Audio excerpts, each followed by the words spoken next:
നമസ്കാരം. രാഷ്ട്രീയ കേരളം ഇപ്പോൾ ഏറ്റവും അധികം ചർച്ച ചെയ്തുകൊണ്ടിരിക്കുന്നത് കേരള ഗവർണർ ആരിഫ് മുഹമ്മദ് ഖാനും SFIയും തമ്മിലുള്ള വാക്പോരുകൾ തന്നെയാണ്. ഇപ്പോൾ ഇതാ ഗവർണറുടെ ഭാഗത്തു നിന്നും നിർണായകമായ ഒരു പ്രഖ്യാപനം ഉണ്ടായിരിക്കുന്നു. കാലിക്കറ്റ് സർവകലാശാലയിൽ എത്തുന്ന താൻ ഗസ്റ്റ് ഹൗസിലല്ല, മറിച്ച് ക്യാമ്പസിൽ തന്നെ താമസിക്കുമെന്നുള്ള വെല്ലുവിളിയാണ് ഗവർണറുടെ ഭാഗത്തു നിന്നും ഉണ്ടായിരിക്കുന്നത്. തന്റെ വാഹനം തടയാൻ SFI പ്രവർത്തകർ എത്തിയാൽ ഇനിയും പുറത്തിറങ്ങും എന്നുകൂടി ഗവർണർ വ്യക്തമാക്കുന്നുണ്ട്. പ്രതിഷേധിക്കാമെന്നും എന്നാൽ തടയാനില്ലെന്നുമാണ് ഇപ്പോൾ SFI അറിയിച്ചുകൊണ്ടിരിക്കുന്നത്. നേരത്തെ അവർ പറഞ്ഞത് ഗവർണറെ പുറത്തിറങ്ങാൻ പോലും സമ്മതിക്കില്ല എന്നായിരുന്നു. പക്ഷേ ഗവർണർ നിലപാട് കടുപ്പിച്ചതോടുകൂടി SFI പിന്നോട്ട് പോയിരിക്കുന്നു എന്ന് തന്നെ വേണം മനസ്സിലാക്കാൻ.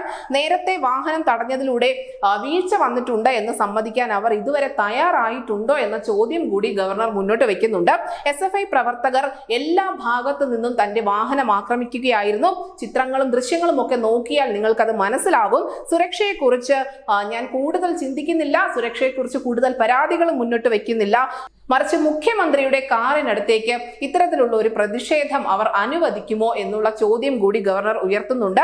എന്തായാലും തിരുവനന്തപുരത്ത് മാത്രമല്ല, നേരത്തെ കണ്ണൂരിലും SFI പ്രവർത്തകർ ആക്രമിക്കാൻ ശ്രമിച്ചതായി ഗവർണർ പറയുന്നുണ്ട്. ഗവർണറുടെ ഈ വെളിപ്പെടുത്തൽ ഒക്കെ അദ്ദേഹം നടത്തുന്നത് ദേശീയ മാധ്യമങ്ങൾക്ക് മുന്നിൽ കൂടിയാണ്. അതുകൊണ്ട് തന്നെ ദേശീയ മാധ്യമങ്ങളും വളരെ വലിയ പ്രാധാന്യത്തോടു കൂടി തന്നെയാണ് കേരളത്തിലെ SFI ഗവർണർ പോര് റിപ്പോർട്ട് ചെയ്യുന്നത്. News desk news Malayalam.